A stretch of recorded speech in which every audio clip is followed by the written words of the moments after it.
Lots of newness going on with the Chicago Sky, obviously operating without the facilities of Courtney Vandersloot going forward.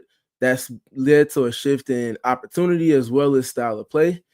Your host, Stephen PridGeon-Garner, here with a special guest coming to you after this quick moment.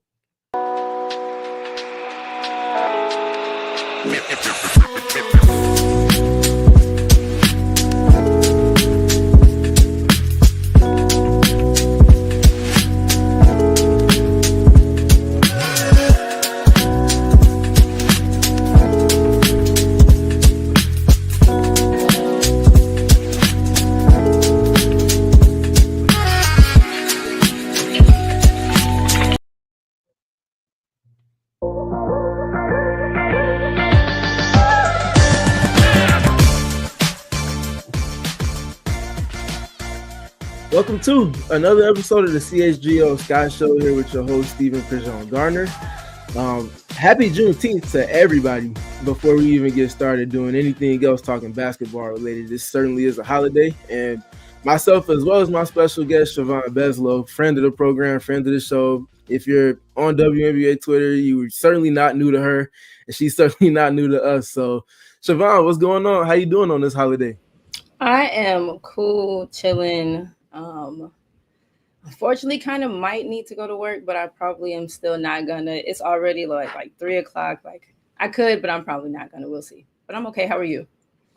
I'm doing great. Obviously, always happy and excited to talk basketball with you, regardless of what team it is we're talking about, but But especially to the Chicago Sky team. So, let's go ahead and get to it. We can start with the Courtney Vandersloot news because we haven't had a live recording since then, and then we'll kind of trickle down to the more current games on the schedule. So, what were your initial thoughts when we unfortunately saw Courtney go down just a couple of weeks ago, and ultimately what that kind of entails for the team going forward? well, so I was at the game, and like as soon as it happened, I saw it as it happened. I saw her foot not land really well, and like I just the entire all of the energy, all of the pop kind of escaped. That was the United Center game, right? That was the Indiana game. Caitlin wasn't playing, but kind of got off to an okay start, and then you could, like I say, you could just feel, the energy, the vibe kind of shift a bit. And to start the season, you have your skyscrapers, right? You have Angel, you have Kamilla, but you also have this savvy, this wise, this I've been here, I've done it. This leader is kind of back at the helms, and you're running a lot of pick and roll stuff. You're running a lot of ball screen stuff, and and seeing if you can kind of puncture defenses that way, and then kind of play out of that. And even with that, even with Sloot, they were still trying to figure out, how, where, when they wanted to attack, still trying to get the spacing right, still trying to, get the bigs and their timing and all of the placements right. And then your most comfortable, your most experienced primary handler goes down. And now you're looking down the bench, and now I need primary handlers. I have Ariel, right? But I kind of need her to primary score. And is there space to ask her to do more handling while trying to balance scoring? Maybe. You have Ray-Ban, and you have Kia, and you have Beck Allens, and you have who I kind of consider like these wings who have really, really kind of poignant skill sets, but in other places that's not quite north to south, verticality. It's not quite, wiggle and comfort and navigating ball screen defenses and things like that. So now you're still trying to figure it out. And then you're still looking down your bench, and your next, maybe now most natural ball handler is your rookie, is this baby. And Haley's a dog, Haley's this and Haley's that, but she's still fresh out here. And credit to Coach Marsh. And I don't know if it some by design, and then some by necessity, just to kind of realign the rest of the pieces and spread them out between your starters and your bench. And you see them kind of finding some comfort there, and maybe approaching offense a bit different, playing more through the post, playing more through Angel as point forward, playing out the slides, playing out of the trails, making decisions that way. So I think that they have landed in an area that they feel they found some comfort and some continuity with. And this has only been like, the next game will only have been the 5th game without Sloot. It feels like it's been it's been such kind of a roller coaster of showing, but it's only been 4 games. And they've already had all of this other newness that's been so well documented, within the organization. So I think they're figuring it out, but it's definitely a big thing to navigate. Yeah, you put the Vandersloot injury in tandem with so much other newness in terms of pieces on the roster, as well as the head coach and the entire coaching staff, as well as the system that he's trying to implement, which is a whole lot more modern than last season's system that they were playing off of. And not impossible for them to pick up. I see some, they're trying to make them do things that they can't do. What do you mean? Yes. He's asking them to cut the move, to play with discipline, to screen well for one another. What do you mean? Like, just let it go ahead. Yeah. No, exactly. It's not an impossible ask at all. He's asking for more principle-based play with more freedom given than off of you be here, you be here, you be here, and when the pass goes here, you're going to do this. There's a whole lot less play design, and there's a whole lot more freedom in terms of that. Now, naturally, with the freedom-laden system, it's going to take the integration of chemistry, as well as just building up a rapport for what the coach is going to want in certain situations. And when teams do this based off of the principles we have, what can we do to counter, stay afloat on our offense, and just score, make shots? And it's obviously been a process, and we, even with the injury that we've seen to Courtney Vandersloot, we've seen them be able to have a level of adaptability to where they're finding triggers that they can play through with Angel having the ball a little bit more. They're finding triggers with Haley as well as Ariel Atkins initiating offense and finding some synergy between who's initiating and what's going on when Haley has it versus when Ariel has it. And I think they're turning corners. It's going to continue to take some time. Unfortunately, time is not a word that most Sky fans want to hear right now, but this is very much a process, very much a marathon, and they're running it at the pace that they feel they need to kind of turn the tides and get things going in a positive direction. And even with them being 1-1 in the last 2 games in particular, I still feel like they've turned multiple corners, and that's what we're here to dive into for today's show. So can I ask you a question kind of in this same realm, right? So you talk about more principle-laden, principle-driven, approaches to the offense versus you get here, when this happens, you kind of really, really spoon-feeding each individual, kind of element of the play progression, which maybe not which do you prefer, but talk about that a little bit more with respect to kind of the time and impatience. Because I look at it as, legitimate foundation building versus kind of trying to tweet about it the other day, right? Like just putting Band-Aids over gunshots. Over gunshot wounds, rather. Yeah.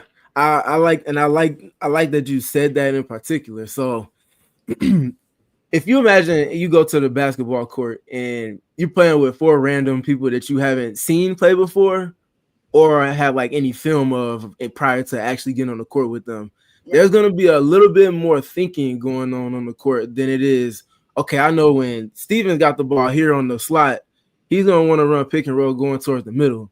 So I know that if I'm Siobhan and I'm in the corner, or if I'm behind him, I can play the field behind because I know what he's going to do when he gets the ball, or I can cut baseline to create some space for the roll or create some space for somebody to go to the corner. Right. There's little principles like that within Tyler Marsh's system that they're trying to get to, and you can see it. Things are just a half step, if not 2 behind at times, just because you're going up against a live defense. It looks great at practice, of course.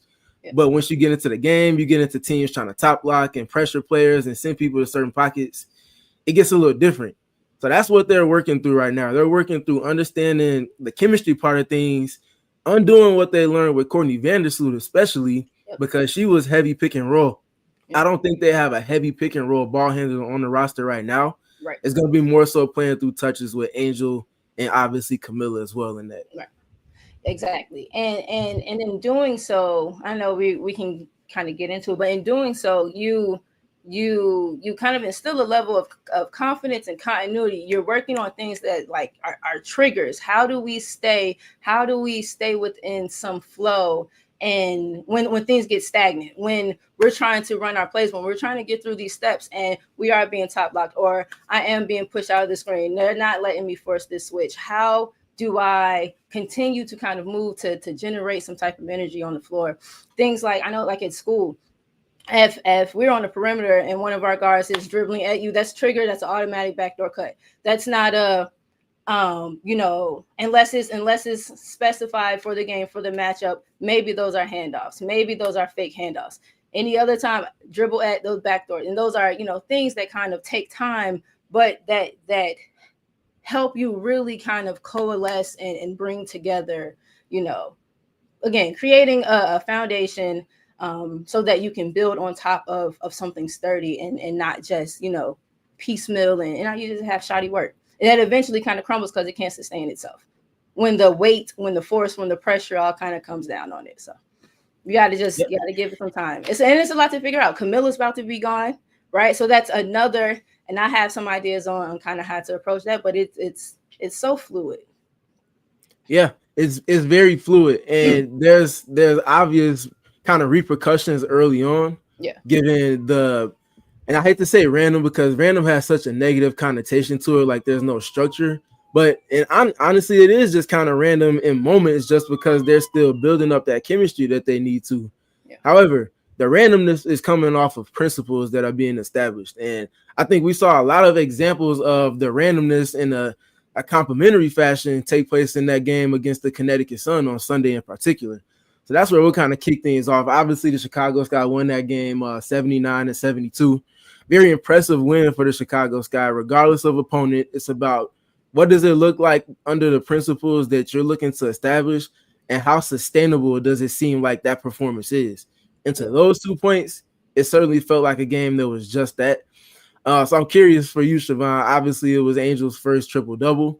I feel like it was one of the most organic triple-doubles that we've seen in quite some time on the men's side, or obviously even more so on the women's side. Man, dive into that from me. Ethical, just no, and the discourse is so it went like, I don't know. I'm not even going to get into any of that, but just the modern four. The modern four is this. It is the cuts from the Asians, from the Candaces, from kind of further back, and it was natural. She has such a versatile skill set, and it's sometimes it can be really hard. Sometimes the people who are blessed and are able to kind of maybe do the most maybe take longer getting there, or it maybe feels a bit messier trying to get there with speed. And because she is able to affect so many different areas of the game, the progression of it might feel, kind of inconsistent, but the intent is there, the logic is there, the processing is there. Maybe the timing is a little bit off. She has it in her hand. She's kind of dribbling across the paint. Will is sliding behind the defense. That's a little dump off there. It's there. Timing is a little bit off, right? And to just be able to get production and impact. There's production, and then there's impact. There are numbers that kind of just feel like empty calories, and then there are things that you feel, a rebound that you feel, a basket that stops momentum, a basket that continues to build momentum. Angel loves to sit down, a poke out. She's picking people. All of these things are felt, and they galvanize, and they help build, and they grow, and it grows. So it just, I was very happy for her, but I was happier again for this, what felt to be a newfound sense of how we are able to approach things. We pull Angel out. We are able to still occupy, 4 perimeter slots on the floor, but I can get more time for somebody like Michaela. And I have so many things to say about Michaela.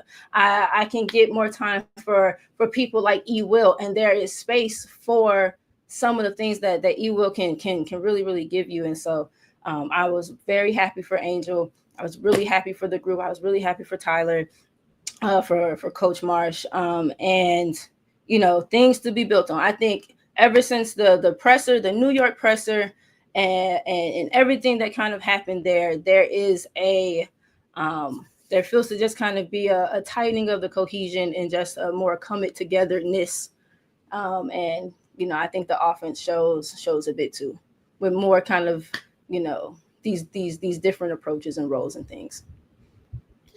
Yeah, for sure on that part. I think maybe the most obvious adjustment that we've seen naturally comes with Angel and her usage, and not necessarily volume of usage, but the different context that she's being used in. Where early in the season we saw her initiating sometimes just to get them into action quicker, and then she would kind of get off it and do some screening, do some high-low stuff with Kamilla and things like that. Now it feels like there's more intention behind when she is bringing the ball up the court. The spacing is aligned to create space for her to do what she does best, which is go get a paint touch. And there's a handful of plays that stand out in that Connecticut game in particular. One of the ones that really stood out to me most was it didn't end in a make. And I mentioned this in the thread that I put on Twitter following that game on Sunday. It's not all about the 25 assist points that she did create or the 11 assists that she had. It's more so about the reads in the field that she's playing with. So she's coming down court, and naturally she's looking to immediately get the ball to Kamilla, which she doesn't get nearly enough credit for. She knows where the best of their offense is going to come from. Yeah. And it's naturally Kamilla touches. So she's coming down court. It's just those two on the outer third on the right side. She's trying to get it to Kamilla, and she's being sagged off of Angel. I can't remember who it was that was guarding her, but she's being sagged off of. So they're trying to take away. Playing her so flat. I'm like, oh, Alyssa, and you rude because that's how people play you. I'm like, yes. Exactly. Like, I seen this. I know what to do with this. Exactly, and that's exactly what I'm getting to, because it's not only Angel acknowledging what she can do to counter that coverage while they're trying to keep the ball from getting to Kamilla. It's also Kamilla. They have a shared IQ in this moment, where Kamilla goes from trying to seal and get an angle for the post up, understanding that pass is not there, but what is there because they're trying to take away that pass. Kamilla goes from posting up to setting a screen for Angel on the inside, and that allows for Angel to then get a paint touch that pulls in that low help, and I think it's Rebecca Allen that's spaced in the corner. Angel flattens out all of that help defense. It's an easy passing kick to a wide open shooter, but it's because of the attention Angel gets, the attention that Kamilla gets, and them understanding how to undo that and create a good shot quality for somebody else. Like I said, it didn't end in a make. Kamilla ended up finding a way to get a touch off the rebound, and they ended up getting the ball back. But it's little things like that where they're understanding these are the triggers that we're talking about. They're trying to get to the main trigger of the Kamilla Cardoso post-up touch. That's not there. How can you keep your flow and create new advantage? And they do that all within like 3.5 seconds, all in a shared vision way. And it's all in such a small amount of space. And I think that's the part that's really lost on what Angel and Kamilla, and with the inclusion of Mick and E Will, and I'll explain a little bit what they are able to kind of do in that such that space. And I think it was the Connecticut game that they made this particular adjustment. So instead of going the like traditional high-low, Angel across the stripe, traditional high-low, Kamilla on the block, that was being defended really well. And so to Angel's point about, or to the point of Angel's versatility, playing her out of the short row. So now Angel is setting the screen. Now Angel is stopping, comporting herself well enough, stopping her energy, stopping her momentum in an even more narrow kind of middle pocket of the paint. And then they started making the extra dump off. They started making the dump off to the block, the third pass. So not the direct high-low elbow to block. It's now pass to the short row, extra, and things like that. Being able to weaponize complementary the all of the different elements of post play and post presence and post to post presence and post to post spatiality, knowing when to not be in each other's way, when to kind of move bodies and pull defense, and when you do end up in each other's way, when the intent is there, but the time it it's coming. It really is coming together. It definitely is, and I think that's a good point to kind of make a transition to our next game, which is obviously the most recent one that it came with some growing pains, a ton of turnovers, and a ton of points conceded off of those turnovers. I believe they finished that game with 22. And Washington obviously known for their defense, but 40 points off of turnovers is never something that you have baked into your game process. You got any thoughts on that one? Before we dive into it, just put kind of at the surface level.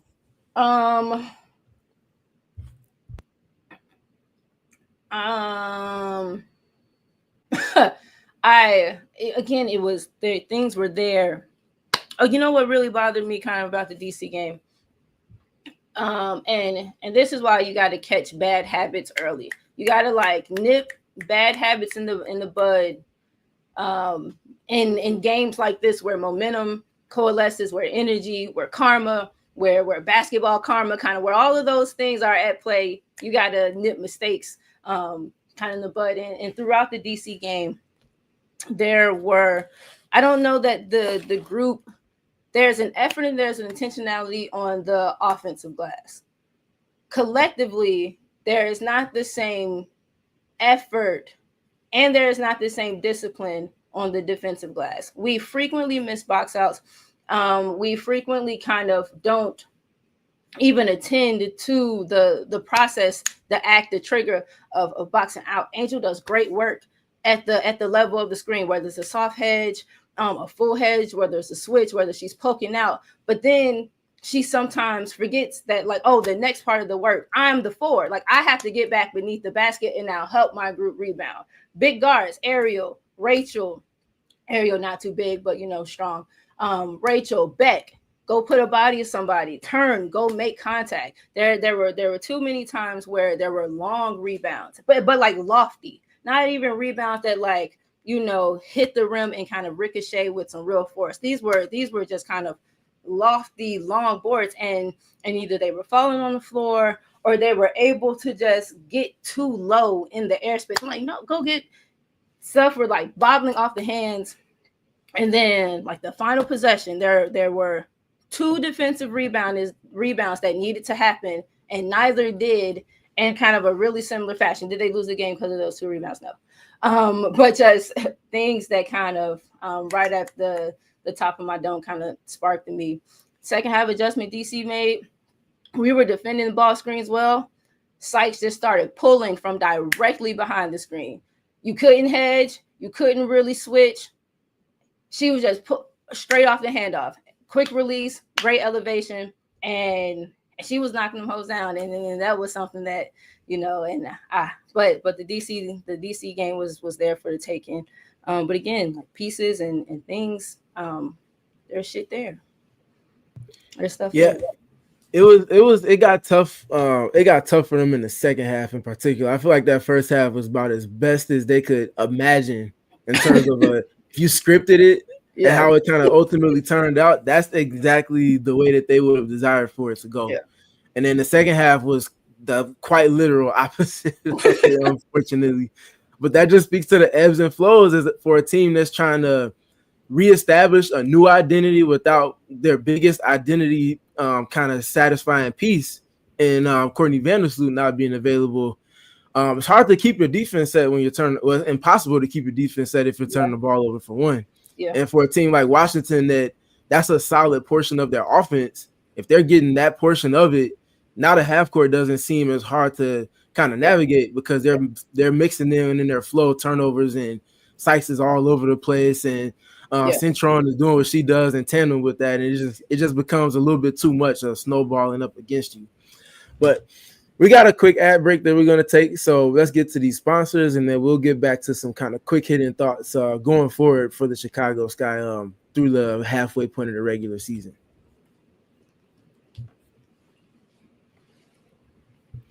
All right, I'm here first to tell you all about Cash App. So Cash App is a safe, fast, and easy way to spend money, as well as receive and transfer it to family and friends. Just enter your phone number and or email, no bank account needed. Cash App has your back. If you're about to send money to a sketchy account about scamming warnings and getting pop-ups and things like that, obviously no one wants to have to deal with that. You want to feel a whole lot more relaxed, and the fact that Cash App has your back the way that it does helps you navigate those a whole lot more comfortably. For a limited time only, new Cash App users can use our exclusive code to earn some additional cash. For real, there's no catch to this. Just download the Cash App and sign up. Use our exclusive referral code CHGO Sky, CHGO SKY in your profile. Send $5 to a friend within 14 days, and you'll receive $10 dropped into your account later on that night. Terms apply, but that's money, and that's Cash App. In addition to that, I'm also here to tell y'all about Sunnyside Cannabis Dispensary. Siobhan, after the last time we had you on, you hit me up about it, and I hit you with the discount code. I won't put you on the spot to let us know. That is crazy. You just did. You just put that. Is nuts. I did. Finish your ad read. That is crazy. But it's like, I don't know. It just triggered my memory when I'm getting ready to read this. But with Sunnyside Cannabis Dispensary, it's your home for judgment-free cannabis shopping. A place where you can find all kinds of visitors, and you are welcome to explore, discover, and purchase a wide array of high-quality products. Sunnyside has everything you need to elevate your summer. Highly advised. If you're starting out, Sunnyside has expert guidance and brands we know you'll love, like, and good news also, and Mindy's. So these are things that you can certainly take full advantage of. And if you're a pro, we've got you covered with over 100 strains on the menu. All new ones added daily as well. Expertly curated wellness advisory staff picks collection as well. And in addition to that, Sunnyside, if you visit sunnyside.shop for Bright Buys every day, you'll also be able to tap in with a 50% off on your first 3 online purchases. So something you can certainly take advantage of right now, even by the time I get done with this ad read. So just enter the promo code HICHGO at your checkout to qualify. Exclusions apply. Sunnyside Dispensary, Sunnyside Cannabis Dispensary, Bright Buys every day, only for 21 plus or Illinois medical card holders. For existing users, you can also use our promo code CHGO50. That's CHGO50 for 50% off. One Cresco Lens brand item as well. So obviously you want to tap in with Cash App, and you obviously want to make sure you tap in with Sunnyside as well. We've had the QR codes linked during this ad read, and make your summer a little bit more fun, make your summer a little bit more safe, and obviously we always advise to enjoy and do so safely. All right, Siobhan, so back to the Sky, and as we kind of wrap up in the next 5 minutes or so, I want to kind of give you the floor, let you run a little isolation, and just speak on generally your thoughts on the season so far, and kind of in tandem with the context we've spoken to with Courtney Vandersloot not being available for the team going forward. What are you maybe looking forward to them trying more, whether it be lineups, usage of particular players? The floor is yours for this. You take your drawing board and you take us where you want to go. Man, y'all lucky I couldn't bring clips. It would have got crazy in here. Okay, so no, I'm excited about in the group and where it's trending. I think small things that kind of jumped out to me. I was on PNB Stats playing with some stuff earlier. It's coming, but it's not quite there yet. So in the 4 games post Sloot, there have been 2 starting lineups. One for 1 game, the other for the last 3 games. First game was Rachel, Ariel, Kamilla, Angel, Kia. And in that group, in that game, we had no positive plus minus 3-man sub groupings. I like to look at 3-man groupings. That's something to kind of get in another day. But three-man groupings kind of tell you a lot. You can do a lot with certain, three-man pairings. And then what you put around them, kind of can dictate some other stuff too. So the closest we have to a positive three-man group from that lineup is Rachel, Ariel, and Kamilla. In 45 minutes, that three-man group is a negative 0.64, right? That's the first lineup. The last three games has been Ariel, Kia, Angel, no, Ariel, Kia, Beck Allen, Angel, Kamilla. Those have been, like I said, the lineups for the last three games. And in that, we again have no positive three-man group. In 57 minutes, Kia, Angel, Beck Allen have been a negative 0.68. We talk about what the group is getting production-wise from the front court versus the back court. The front court is a group of players. They all have their warts. They have their things that they can be better at. They have their things that, individually, if they improve, the overall trajectory of this team continues to kind of climb, right? And then we look at the backcourt room, your guards and your wings without Sloot, without that presence and kind of all of those things, and where the struggle and where the disconnect is there.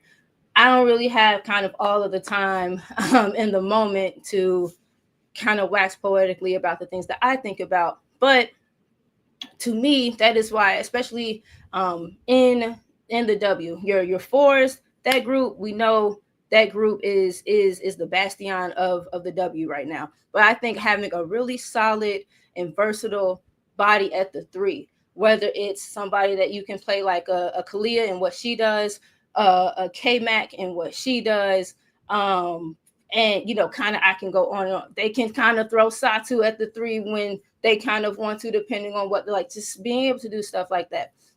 Michaela Onyenwere is not those people, but she's a big body. She's a rangy body. She's lengthy. She is their defensive ace. She catches all types of defensive matchups. Michaela guards 1 through 5. Michaela will legitimately guard 1 through 5, and 3 out of those positions in the same possession. And then offensively, she offers you where maybe the handle might not kind of be all the way tight. She offers you a body and a slasher. She's going to give you cross matches. They had a couple possessions in the DC game late in the fourth. Talk about it. Yes. Late in the fourth. And it was, I talk about the Mick, Angel, Kamilla front court kind of a lot. And Angel was bringing it up, and DC was guarding Michaela with Brittany Sykes. Michaela was in the left corner, and all she did was just a baseline cut, just a hard baseline cut to the right block. Got that big, strong body kind of wrapped around, got a good seal. Angel made a good pass. Michaela got an easy bucket. They tried to go back to it the second time. Timing got kind of messed up with the strong side corner kind of rising a bit too soon. But it's there. And there's all of these on the jump ball, right? We lost the jump ball. Michaela, quick spry. My box up matchup, I'm smaller than, I just go intercepted, layup thing. And Mick kind of really opens up a lot of stuff for them. I'm trying to land this plane. So let's just say you swap out Michaela for, so let's go Kia. Oh God, I had it. Basically, there are a bunch of really positive 3-man groups with Michaela. In 23 minutes, Ariel, Rachel, Michaela is a plus 50. In 20, and the small sample sizes, numbers, right? Small things, but these are the things that you need to know. These are the things that you can see, and now maybe kind of picture together for larger doses of things. Haley, Michaela, Ariel, 24 minutes, a plus 49. I can't find, where's Angel? I had this written down. Michaela, Angel, Will, only 18 minutes, plus 8. But that is a real trio who could probably, stand to see more time together. And Haley kind of does a similar dynamic type of thing from the lead guard spot. I think as I land the plane, I think Coach March continuing to integrate more Michaela, more Haley in ways that she's shown now that she can kind of stomach. I think that there's things that they can just continue to unlock defensively. Angel, Haley, and Mick, that is a hellified kind of defensive trio, and one at each level kind of your scoring of offense. We talk about 3-level scores. You have a defender kind of each of those levels. Haley is pesky as hell. Michaela is rangy as hell.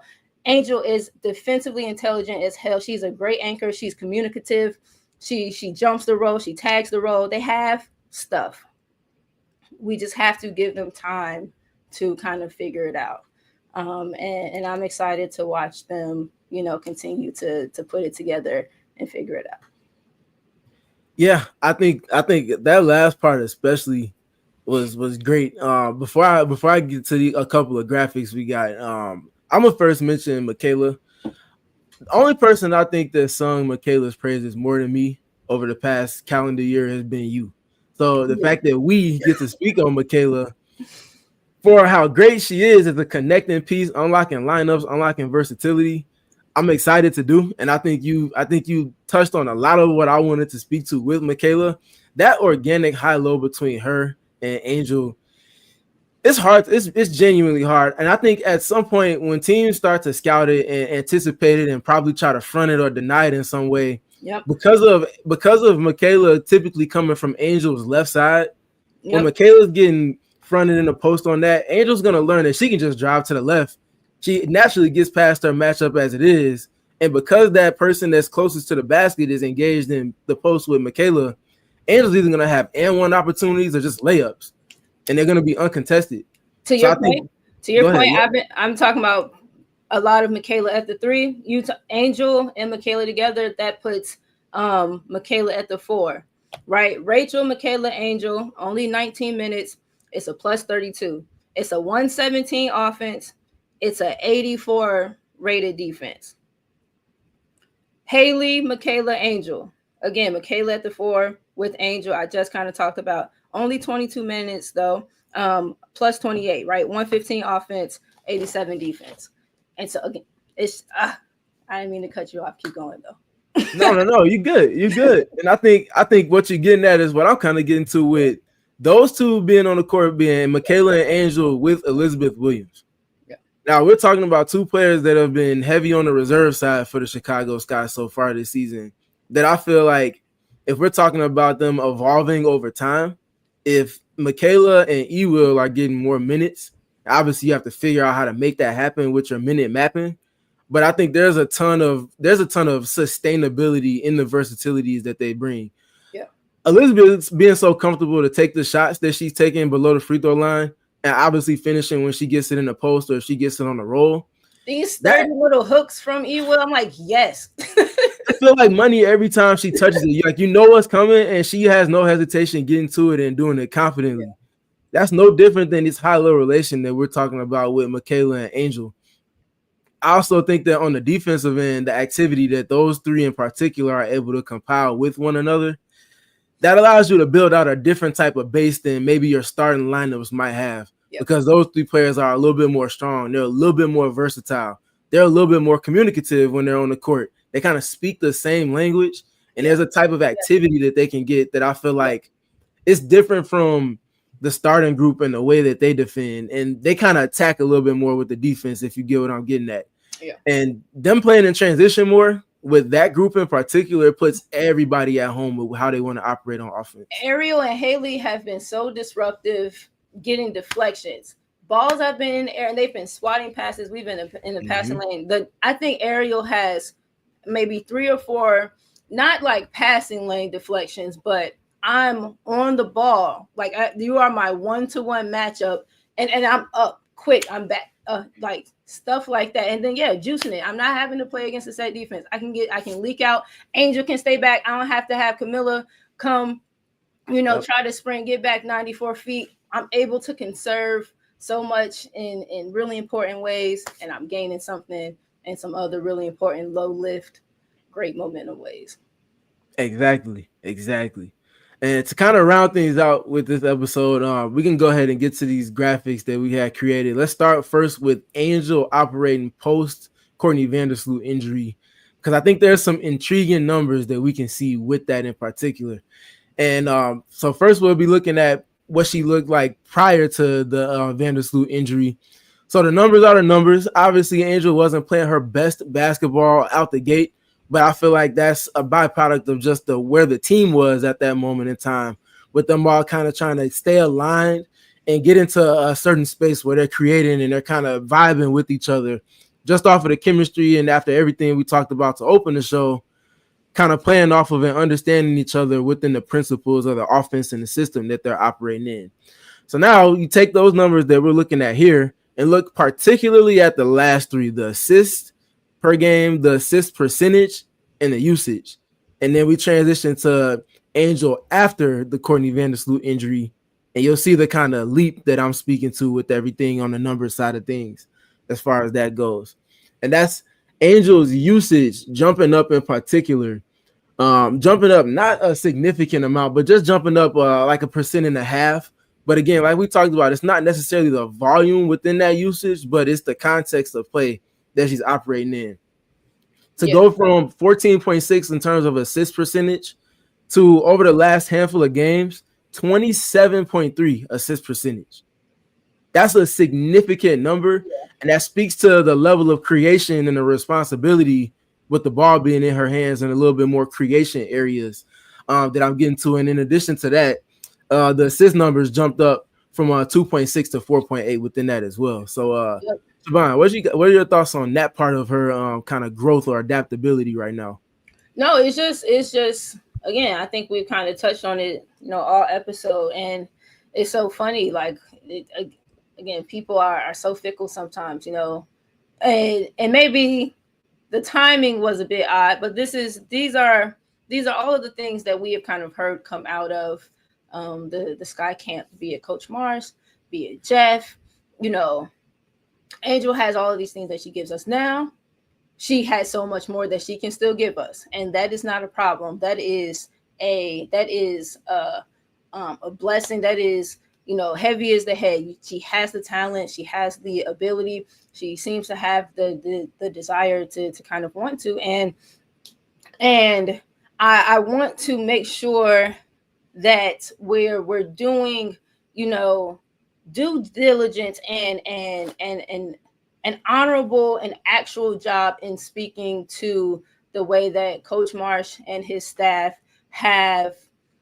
There has to be a balance between kind of sticking to your guns and trying to establish early principles, early concepts, early identity, and then understanding and knowing when to pivot and why you're pivoting. What is it that is actually not working that is driving us to make whatever kind of decision? And I think that they have done a sturdy and really kind of fortified job in kind of sticking to their guns and what they post-sloot, pre-sloot, and kind of what they wanted the team to be, look, and then being creative and opening his playbook, not even opening his playbook, just going to other things that he knows that he can get to with this group. I forget what game it was. They started out one way the first half. He came out second half. He was running 5 out with a bunch of like cross diagonal up screens, getting both bigs, just diving to the basket.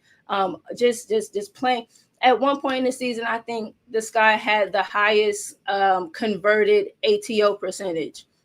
They're getting good resets. They're drawing his team in. They're refocusing. They're going back out, and they're applying what it is that we just talked about. That's focus. That's buy-in. That's all of these things. And so, for as much as Angel is continuing to unlock herself and the rest of the roster with it, the staff they're all growing together. This is all kind of one, new thing, and it is all kind of, moving together. And so you'll just continue to kind of see more of it as they all get more familiar with each other's capabilities. Oh, I can give it to you a little bit, different here. Oh, Kamilla, we're running empty side stuff. You're rolling open, but that's a real flat pass, Ray-Ban or whomever else, right? I got to put a little bit more steepness on that pass so that it's bouncing higher into Camilla's waist and into an operable, place of catching the ball for her, stuff like that.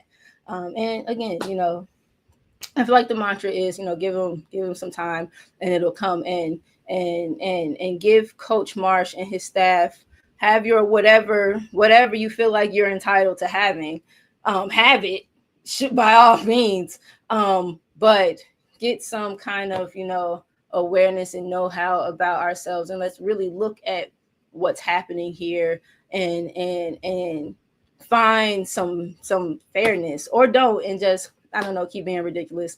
I don't care. We locked in. We're gonna keep watching and keep supporting. Most definitely. The last graphic we got here, we're gonna look at the quarterly returns as the Sky are currently at the 11 game mark. So if you can get the graphic up, looking at their numbers, specifically on the advanced side and kind of league ranks in respect to those. We'll start with looking at the offensive rating. So right now, through 11 games, they're currently 12th. In all three of these numbers we're looking at, but we're going to provide a little bit of context of why I feel like they're trending in the right direction on that front. So with the offensive rating, 94.1, like I mentioned, that ranks 12th. The defensive rating is 108.2 for the team right now. And then their net rating, actually combine those two, look at the difference, minus 14.2. Now, if you want to be shallow, look at the surface level, you can say, oh my God, it's doomsday. They're never going to turn corners. Like, you can say all of those things. That's your opinion, and I can't be mad at that. However, what I want to look at, because of the context shift in terms of the style of offense that they want to run, we've kind of lamented the Angel part in terms of her usage and why that's beneficial for the team. Look no further than players like Breonna Stewart, Alyssa Thomas, Asia Wilson, Nafisa Collier. The ways that they operate, she's a hybrid and brings to the fold a bunch of different things that all of those players have on offense, while she's still growing in her own respect. Past Angel, though, the one other piece I want to look at, and this is something that we spoke on in the preseason, Ariel Atkins. And Ariel is starting to be a more kind of traditional type of primary initiator of offense for the team right now. That's come with some kind of growing pains. She's had a little bit more turnovers. She's had to kind of strike the balance of scoring and playmaking a little bit more. But when we're talking about adjustments and why I don't feel like the numbers that they're currently at the quarter mark will be what they'll be at going in through the second quarter, it's because they're figuring out how to use Angel, but also use Ariel Atkins in tandem with Angel and independent of Angel. Yes. Where Courtney Vandersloot would get into a whole lot more traditional pick and rolls, whether it be empty corners, spread, or in the slots. Ariel Atkins is a player that can get into those same styles of play, but rather than coming off it with a live dribble, she's now just pitching it the direction that she's ultimately going. And then she's able to just kind of run off the hip of Angel or Kamilla. I think she can get to a point where they're doing that with Elizabeth Williams and Michaela Onyenwere as well in particular. Those kind of touch actions are like pick and roll adjacent. But what it's doing is it's allowing for Ariel to get a little bit more downhill steam. And it's also allowing for her to have a more advantageous angle for whatever coverage it is that teams are trying to give her at the level. So I'm just going to kind of keep a close eye on that part of Ariel's usage, how it kind of shifts in favor of her going forward. And the last big thing for me, like I spoke to, is how does she strike that balance of being a scorer and kind of striking that balance of taking that gravity she has. Take that Connecticut game, for example, they're at the level with her on everything, and that opening up the short roll after spray pass to open 3-point shooters. Yeah. No, you're absolutely right. And there's something to be said about stylistic differences, like you said. And given the way that a lot of W defenses defend, there isn't too much 1-5 switching. There's not too much 1-2, 1-4 switching. I'm sorry, not 1-2, 1-4, 1-5 switching, 2-4, 2-5 switching. There's not too much of that. You see a lot of soft drop, a lot of soft hedge, a lot of show and get back, and to be able to have this is why kids, the mid-range can never die, because at some point you have to, or not even you have to, my philosophy is that you should always have one or two in the holster on your roster who can poke at that in really maybe not the most demonstrative ways, but in ways that kind of can keep you afloat, in ways that, again, don't allow you to get bogged down. I'm not always going to be able to get to all of my long road progressions and kind of all of those things. Maybe all I have is this little open pocket of space. Maybe all I have is this little hula hoops amount of space. Maybe that's my best look this whole possession. I've worked it. I don't have it. Fuck, I have to be able to, have someone that can kind of to pull those kind of release valve shots. And then sometimes just in the momentum, in the flow, I'm in a good kind of rock. I'm in a good little groove, and it's there. It's open. These are good looks. These are karmically positive things, and aggressive, and not even aggressive, and assertive. So I think too much aggression, you can kind of get into recklessness. Aggression, I think, always kind of has to be checked and channeled, and through that motion, you get kind of assertiveness. And I think an assertive aerial changes things for them. It opens things for them. It solidifies some things for them. It's important. And right, as they have gotten, worked through their front court configuration, there has to continue to be a tinkering and what can I do configuration wise with the backcourt, and a focused and kind of throttled aerial is really good for that. It's necessary, not even just good. It is necessary. Yep, it was necessary when Courtney Vandersloot was with the team, and it just takes on a new precedent as Courtney's out now. So definitely be keeping an eye on the continued evolution of Angel, from usage to her skill development, as well as this all happening in real time on the fly right now. I think she has probably one or two more triple doubles throughout the rest of this regular season based off of the ways that they're using her, but also the ways that their shooters are starting to knock down shots. If they make shots, she could. Exactly. If they make shots, she could. She might have already had two.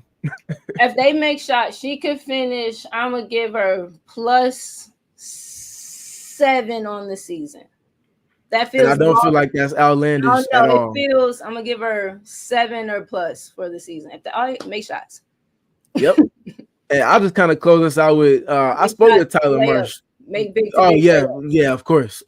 She'll be the first to tell you that. Girl. I'll close this out though. I mentioned a couple of weeks ago when they lost to the Phoenix Mercury in Phoenix, and ironically they're coming up. Their next game is against Phoenix. Yeah. But Angel being cut from that Alyssa Thomas cloth, the intangibles, but also skill wise, the usage. I think the triple double was a direct example of that. Also, the poetic irony of her getting her first triple double being cut from the Alyssa Thomas cloth in Connecticut. That's not a style of play that anyone in Connecticut is unfamiliar with having seen over the last like 10 to 15 years. Right, and with the Maryland connection. Yes, that part too. Absolutely. There's just so many parallels there. Obviously, that's a lofty comparison, but that's not one that I don't feel is out of reach for Angel in any capacity because of the ways we've already seen her be successful in this season alone, yet alone her prerequisites that came with her coming into the W. So keep a close eye on that part, obviously, as well as the Ariel Atkins piece. But Tyler Marsh mentioning that he feels like Angel is cut from that cloth, and that's something that we've clearly seen them lean into even more since Courtney Vandersloot has been out. I think is a positive trend for them. And I think all it is doing is just expediting her skill development as she grows between the ears more than anything else, and understanding what teams are trying to do to her and how she can put her teammates in the best position. Heavy is the head that wears the crown, and I've mentioned it a billion times. I'll continue to say it. Angel wears her crown extremely well, and we're seeing that come out with the accountability that she has for herself, but also the accountability that she understands and giving to her teammates, when understanding that it's not always going to be about me, if I'm speaking as Angel, scoring 15, 20, 25 points. Sometimes it might be me making the right pass 15 to 20 to 25 times. Yeah. And if our snipers are knocking down their shots and we win at the end of the day, what really matters most? So I think that's probably the tone that I've kind of received from her more than anything else in the last like 3 or 4 post games. And teams go the direction that their leaders go. And Angel is one of those in particular that's not going to allow for them to just kind of be succumb to what's happening to them in terms of adversity. They're going to rise to the occasion, give them some time, let them work things out. Yep. Might not necessarily finish with the record that we maybe expected them to, just given the adversities that they've been working with this season. Obviously, more loudly than anyone is the Sloot injury, but there's still a lot of growth to kind of take from what's taking place on the court. And at the end of the day, you want to have assessment wise key moments that you can bookmark throughout the season where, okay, Angel wasn't running actions like that just 2-3 weeks ago, and the team wasn't responding in terms of production the ways in which they are in this current moment. So these are book step moments. As long as they're trending in the right direction, they're going to get to where it is they're trying to be at by the season's end. So yeah. And lastly, go ahead and let you close it out. Yep. Lastly, for me, to the scoring point guard, not point guard thing. Again, she is still a rookie, and so I think it is imperative that we keep expectations, comments, not even comments. I think it's important to keep a proper contextual framing around the moment that HVL is kind of stepping into. But I do think that we should keep an eye, and the eye that we're keeping in all of these other places, keep a special one there too for how she continues to mature through the rest of her rookie campaign. She was the first the first handler off the bench for Coach Marsh last game, and it may not always result in a bucket, but if they are effective and kind of penetrative actions, if they are replicable patterns and just things that we are able to kind of build on, I think keeping a little, like I say, a little side eye on Haley's ability to steady them in kind of chaotic moments and help juice them from a north-south direction, will also, be really important for the group. Yeah, having someone else that can go get a paint touch, whether it's with someone else or independent of someone else, is very important. I'm glad you mentioned that part. But that's all we got for y'all today. Be patient with us as we got some things in the works, but we definitely have plenty of more content in a unique fashion coming to you all in Skytown. So thank y'all for tapping in with us again on this national holiday that we have. And please go out and enjoy yourselves. Do so safely. Tap in with our sponsors. I highly recommend and advise. Also, make sure you go and follow Siobhan. Siobhan, you got anything in the hopper that you're working on right now? You want to let people know about? Not that I want to let anybody know about, but I am.